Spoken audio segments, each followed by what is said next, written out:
you're here, the team leader carrying out the work required to keep this in formation succinctly, smoothly, and almost effortlessly.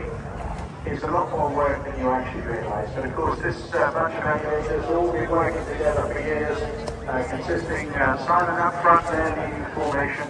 More about each of them as we go through the show. Number 2, Patrick Wilson, interface Pete Wells, Gerald Williams, well-known rugby player, Russell E12, and Mark Southern there bringing up numbers 4, 5, and 6. So completing their first manoeuvre.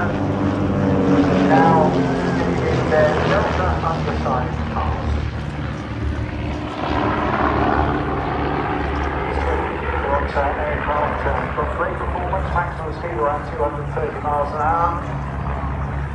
But good G limits of +6 and -3, making it a very good aerobatic performer as well. But it's also a good tourer. It's a very comfortable cockpit area and a bit of room for your baggage as well.